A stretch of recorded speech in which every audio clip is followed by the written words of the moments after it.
All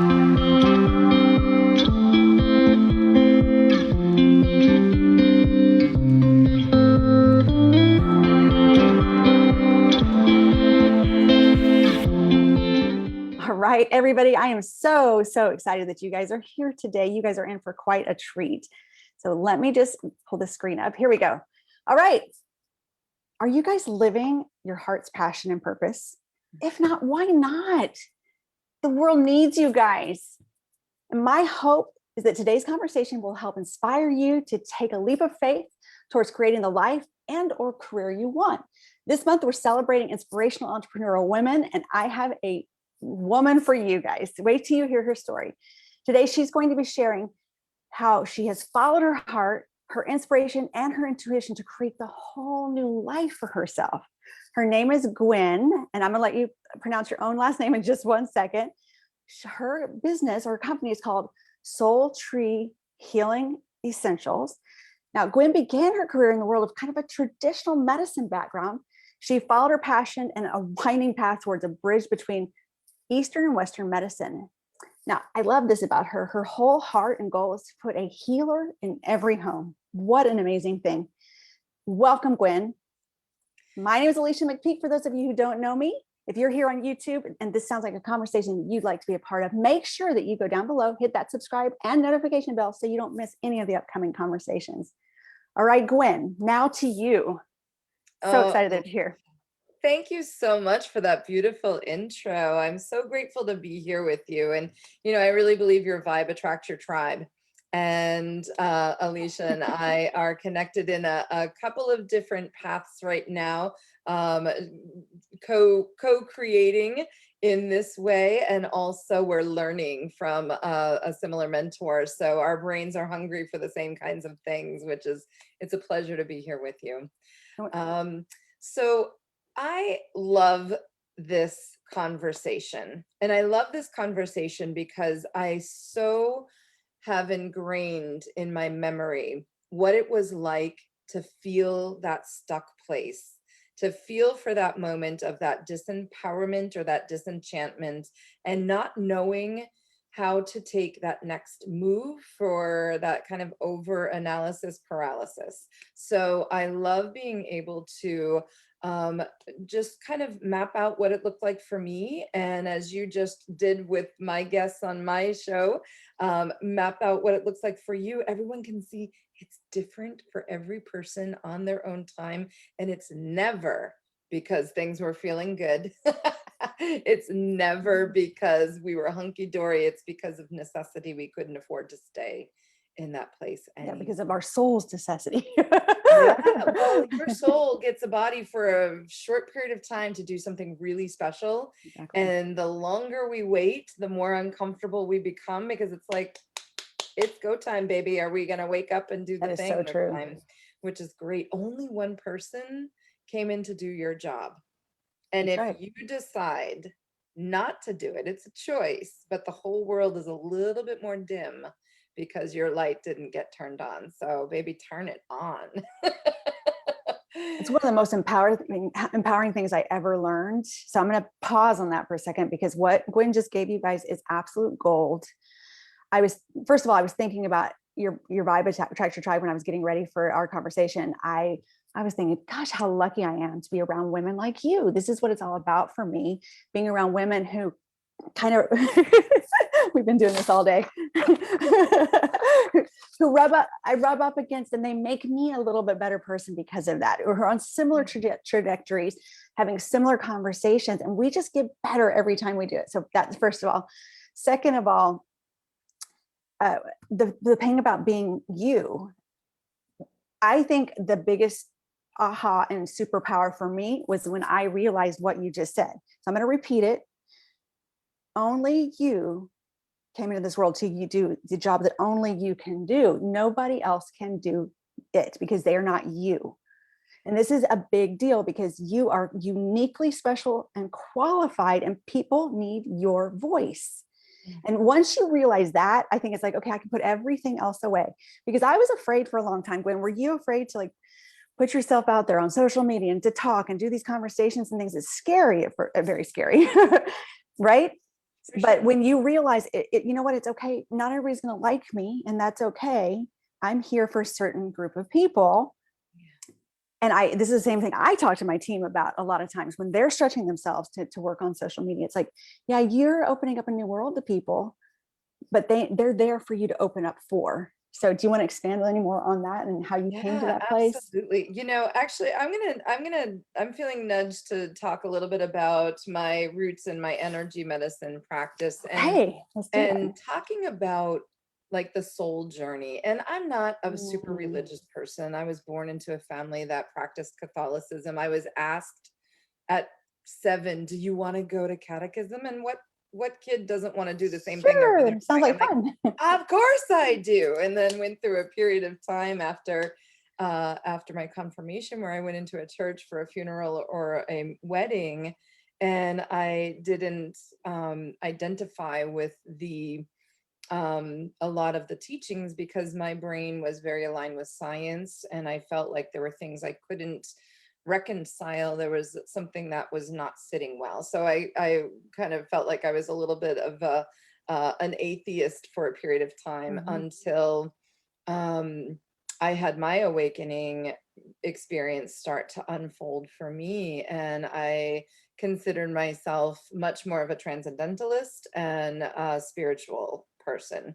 So the journey into energy medicine is very much intertwined with a spiritual journey, a spiritual path, and understanding that whatever your source or higher power is, there is something greater than you that can end, like you can, who do you talk to in that moment when you're in a crisis? There's always someone that you're having a chat with. I promise I'll be on my best behavior if you, and then ask me a favor.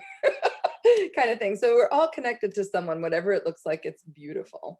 And one of the principals in the school that I work with, it's the Reese Thomas and Institute of Energy Medicine. I teach a grad level program of full spectrum energy medicine, and the foundational piece and for me, I've learned that if I run it through my diagnostics and it feels my BS detector doesn't reject it, then this is a truth for me. So I believe we pick our family.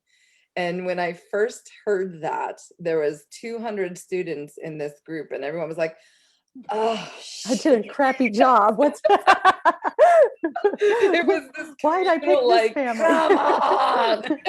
And the beauty of it is that soul contract is not to give you what you wanted, it was to give you what you needed. So to set you up for a soul awakening. Because if you're having the Norman Rockwell experience, sitting there with a cup of cocoa and the snow's falling down, there's zero room for change. So we got to shake up the beehive a little and let you loose, let you decide what you're going to do with it. So it's really a gift, everything that's happened for you. The next piece is you have your soul contract, your soul contracts in place, your family of origin. Then you're given a life purpose. So your soul has something it has to come in and do this time. And then you're given the energy and all the gifts that you need to conduct this this like life purpose, this thing that you came in to do. And your muscles and your bones form around that energy. So you can start to read the profiles of people and the basic energy profiles, looking at body shapes, which is amazing. Because when I've decided what someone came in to do this lifetime, I'm actually decided that we can start breaking up with judgment if we realize that I think you're supposed to be doing what my tribe taught me is appropriate. You actually came in to do something so special. So it's this really beautiful thing to start liberating my judgment, because I know you're on a path and I just need to honor that, how beautiful that is. And so we are born with everything that we need this lifetime to go do the magic that we need. And then we start to get indoctrinated into society and molded and crafted and shaped into our tribal patterns. And all of these things are happen. It's predetermined. It's great. These are beautiful things. There's free will, but it's almost like this formula that happens. This is my belief. And then it sets us up later. So in that kind of like becoming domesticated process, we oftentimes start breaking up with those beautiful gifts that we intrinsically have in our toolbox because we feel awkward. It doesn't feel like my best friend. I want the same sneakers, the same clothes. I want to look the same. I want to talk the same. I don't want to have any unique individual aspect to myself. So we disassociate from those beautiful gifts that we were born with until later on we go with the flow and we strive and we try and like get the car, get the job, get the relationship, get the body, get the thing, all of the external things that are going to make us happy that have nothing to do with why your soul's here, until, if you're lucky, one day you wake up in a cubicle going, what am I doing in here?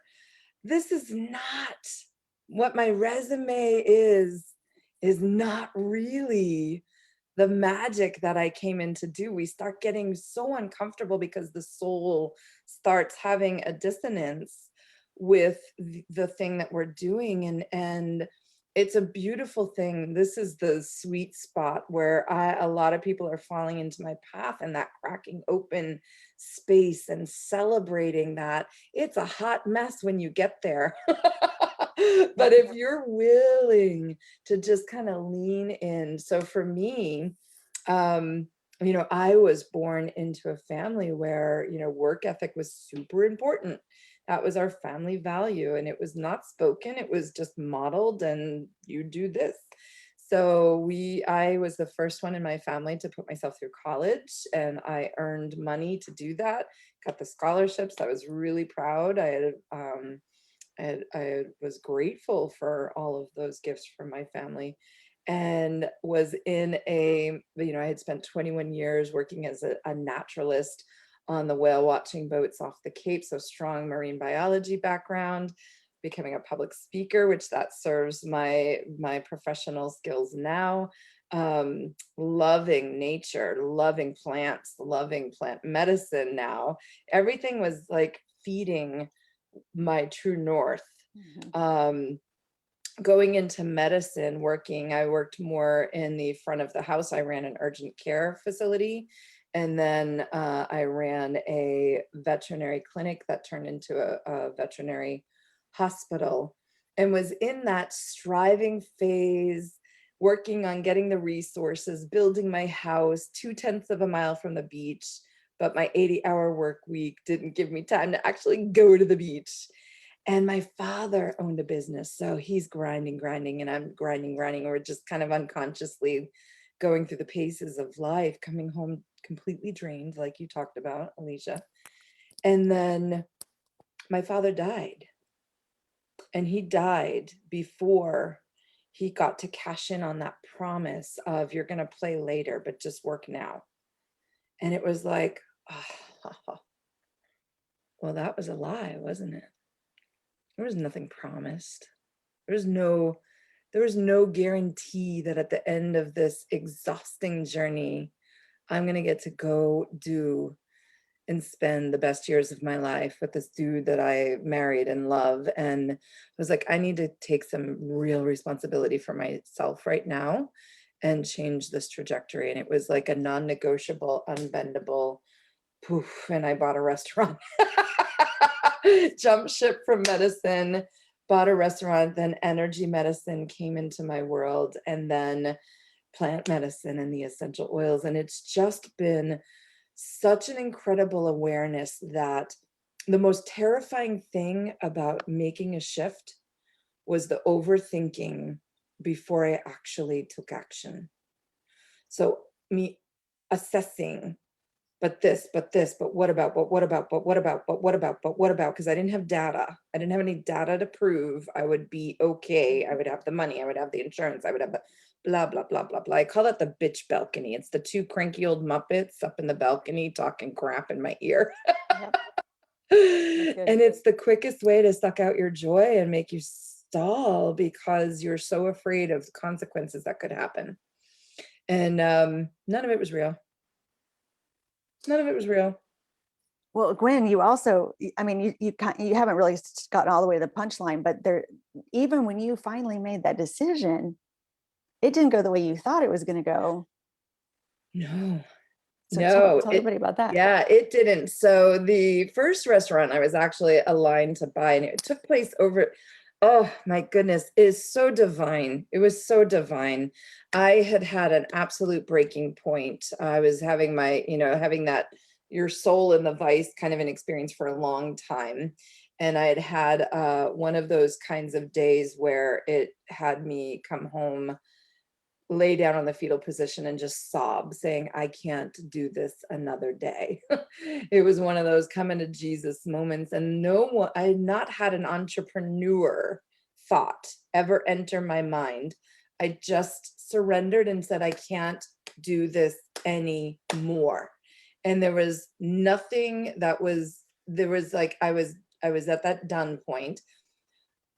Jesus, or my higher power, my husband, and myself were the only ones in on that conversation. 4 days, that was a Monday. Friday of that same week, my friend calls and goes, I have a business proposition. I'm like, you have my full and undivided attention. Living in a seasonal area, I was like, what do I do? What do I do other? And this restaurant was like, whoop, put in front of me. But it wasn't a restaurant that I was really in alignment with initially. It was more of a fried food kind of a venue. I was like, I can change it into a salad bar or something later. Like it's a vehicle, it's a path. And I looked at the numbers, my husband and I crunched it. I wrote my letter of resignation, was on my way that weekend to go sign the papers. This was over the course of that one weekend. And just as I'm reaching for the door, my friend says, did you leave the house yet? She said, don't, because her best friend is taking it. She realized that there was a buyer and realized she actually wanted it. She's on her way from New York. She's taking it, but they want you as a manager. I was like, okay. So I went in and I met and I got lined up to do a management position in a kitchen selling food that I was doing green smoothies and things like that while I was pushing fried foods across the counter, but it was okay. It was a means to an end. My ego took a hit, like, you're serving fries, but like, nothing is dying today. It's okay. Get over it. Well, there's so many things you could have done. You could have gone back to your job and said, psych, I'm not leaving, but you didn't do that, right? No. You could have tried to find another venture, but you didn't do that. You trusted the trajectory. So let's sit on that for a second, because there's several really important pieces. You said that fetal moment. You reminded me of a moment that I had like that. Like you were just like, you were absolutely done. When I was in the apartment industry, I had a small child, and it was just, I couldn't do it anymore. And I had that moment. There was that moment. I forgot about it till you said that, where I said, I can't do this anymore. I don't care what I have to do. I won't do this. So you had that moment, but then the rug got pulled out from under you. How did you decide? Because truthfully, you've never been in the restaurant industry before. So it made sense for you to work in a restaurant for a while before owning one. But how did you decide that that was okay and you were going to go with that? Well, I decided that the cost was too great to stay. There you go. That's it. That was what I was feeling. Yeah. Yeah. The cost was too great to stay. And it was a blessing. I have no victim mindset around it. That job was such a gift for me. I lived in a very seasonal area. It paid my mortgage. I was very grateful. My boss was wonderful. I love my clients. It's been 7 years, and I just had someone accost me in the parking lot 2 days ago and say, the practice is still very different when you left it. Like, I still had that 3 people were hired when I left. And 3 people were hired to fill your job. but it's a beautiful community where we have people who are having more pets for their offspring than actual people. Mm-hmm. So my part was so special, but it was more than 50% grief counseling. And these were daughters and sons, not cats and dogs, that I was holding people together for. So it was such a blessing to be able to be in that sacred space and love on them. And really, like, that's holding space, like, whew, in a big way. Mm. And it got to the point where my pediatric population I'd started with were the ones I was holding mom and dad together for. And when I started to go home and just cry more than I could, it was like, whew, whew, whew, whew, but I also, boy, so many gifts too. I started to have my crack open around energy in that space. So the Tell us universe about started that. sending me multiple cases, parallel cases. I started to dial in something I wouldn't have necessarily tuned into. All of a sudden, it got curious. And I'm like, okay, same species, same diagnosis, same very palliative timeline. And one is checking out like this, and one is staying. Same treatment, same diet. What's happening here? I'm so curious. Of course, there's breeds, there's genetics, like I'm analyzing it logically. And then I started paying attention to the person on the leash. And I'm like, the person who came in like Eeyore, and I don't begrudge someone for inevitable outcomes. It's hard. But the person who had already mourned the loss of a pet who's still sitting there in front of them, that pet was like, check, please. And the one whose owner was like, wanna go to the beach? You wanna go to the beach? You want a dog? You want a book? You want a cookie? Come on, let's go. The dog was like, oh, it never identified with getting sick. And its cells rejected the illness. And it was like, this is a fascinating thing that's happening right here. Whoa. And then I went into the nursing home where my grandmother was almost 100 when she passed. And for the last 5 years of her life, she was in a nursing home. She was my bestie, my buddy. She was sassy. My God, she was sassy. And I started to, like, I would love on everybody when I went there. There were a lot of people who didn't have family to come in. But I noticed that the people who didn't have that love and positivity, that energy, that vibration breathed into them on a day. The staff was amazing, but there's so much you can do when your family, when your person's not there, like letting you know it's okay, dude.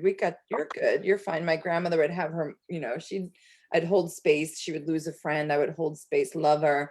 And then I would give her that for a minute. And then I go, all right, dude, here's the truth. You woke up today and you knew what side of your pants to put your underwear on. You're doing pretty okay. Want to go play cards? She'd start running down the hall. I'd have to run to catch up to her. She'd start laughing. She'd forget she was. And it's just an incredible thing. Healing is an incredible thing. And it was like, whoa, there's so much here. Like it was one of those, my tuning fork inside me started to get hit. And I'm like, this is important. And then everything else started to lay in. So that first restaurant was a cool segue into like, let me unpack, let me decide. I am 50% in agreement with this employment, and another it was a blessing. My husband and I had our sights on a shop he was working in for a long time, and it was candy, and another product in my mind, I was like, if we're buying this, I was working out, where am I going to put a dental care section in here? Because I've never had a cavity and I'm about to rot out a whole generation of teeth, and I feel guilt. So as my sort of recourse, I'm going to partner with Oral-B. We'll get some like candy themed dental care stuff. And I'm going to dedicate this corner to talk about not believing in your product. And every financial institution was like, nope. The lawyers were like, you're nuts. Don't. So I went into victim for a week and got sick and laid on the couch and was like, now what? And the whole time I was working in that restaurant across the hall, a friend of mine had just taken on this really fun little restaurant. I was so excited for her. And I worked one day to help her out. She was in the weeds. And I had a knowing, I get more information than is told to me, that she wasn't going to come back to it. But I was going to buy the candy store. My husband and I were in the candy store. So I just share, I was just like, I'm aware of this. So candy store didn't happen. And then my friend calls me back and says, I have one more opportunity for you, another business proposition. I'm like, tell me, speak it. She goes, the restaurant that was across the hall that actually is, it's Big Daddy's Burritos. It's quick serve, but it's all from scratch, real food, no deep fat fryers, soaked beans, fresh rice, homemade guac, homemade salsa. Every sauce is made from scratch. It's like, now we're talking. So I got to put on my true entrepreneurial hat for the first time and take this on. And we still own it. It's such a blessing. But now that the plant medicine and energy medicine are so much part of my heart, I manifested the beautiful staff that can take the restaurant. And that is between my husband and my crew. They've got that. And I am able to full-time help teach people that maybe 8 pennies worth of an oil can do the thing that the over-the-counter tool that you're using has the capacity to do now. Let me teach you. And it's just, I have over 800 families now that have become the healer in their own home. And it's such a gift to empower people with that. And when I was unhappy with my work choices, I couldn't get out of bed. My alarm snooze button and I had a love affair. Now it's like, boom, my eyes are open. I'm energized. I love what I get to do. And it's such a blessing. Oh my gosh, Gwen, there's so much packed in there. I have to tell you, on a side note, between you and I need to collaborate a little bit deeper and come up with a program together where we can like merge these things that we're doing, because you have so much to offer. So since you have so much to offer, what a beautiful, incredible, inspiring story. I couldn't have asked for anything better. But I want people to be able to connect with you and utilize you. I can only imagine like all the modalities that you're able to help people with through the energy and plant medicine spectrum of things. This whole energy, I love energy. I 100% am in alignment with the fact that the energy is everything. You know, I don't talk about it a lot, but I did have cancer at the age of 35, and part of my healing had everything to do with energy, which has everything to do with how you think and how you feel. You know, and then utilizing the universal energy, because it's all around you. Everything is energy, to be able to connect to it, to help your body do what it already can do when it's given the tools and equipment that it needs. So tell us more about that. Tell us more about how you work with people, how people can connect with you on all that. It's beautiful. Oh, thank you so much. Yeah, well, interesting, since last March, how much my business has flourished.